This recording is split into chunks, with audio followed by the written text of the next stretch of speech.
কার্যালয় এবং উপজেলা প্রশাসন হাকিমপুরের সাথে সমন্বিতভাবে যৌথভাবে বাজার মনিটরিং অভিযানে এখানে এসেছি।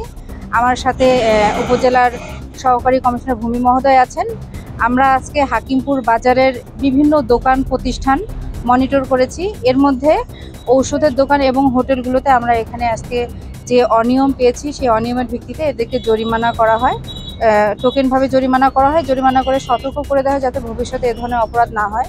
আমরা যে ওষুধের দোকান ভিজিট করেছি সেখানে পেয়েছি মেয়াদোত্তীর্ণ ঔষধ, ফিজিশিয়ান স্যাম্পল, এগুলো আসলে বিক্রয় করার কথা নয়, এগুলো তারপর আমরা ডিসপ্লেতে পেয়েছি, তাদেরকে টোকেন জরিমানা করে সতর্ক করে দিয়েছি। এছাড়া এখানে যে বড় বড় 3টি হোটেল আছে, হোটেলগুলোতে বেশ কিছু অনিয়ম পরিলক্ষিত হয়। এখানে যেহেতু মানুষের সমাগম বেশি, এটা বাজার এলাকায়, প্রতিনিয়তই মানুষ এখানে খাওয়া দাওয়া করে, তো যারা খায় তাদের আসলে হোটেলের যে ভিতরের পরিবেশ এটা দেখার সুযোগ হয় না। আমরা যখন কোনো মনিটরিং অভিযানে আসি তখন ভিতরের বিষয়গুলো আমাদের গোচরীভূত হয়। তো আমরা যে হোটেলগুলোতে আজকে দেখলাম যে অনেকে হাতে গ্লাভস পরে না, যে পানিগুলো মানুষকে খাওয়ায় সেগুলো মূলত হাত ধোয়া পানি দিয়ে দেখাচ্ছে, ড্রামে ভরা থাকে, সেই পানিতে হাত চুবিয়ে আবার মানুষকে খাওয়ানো হচ্ছে।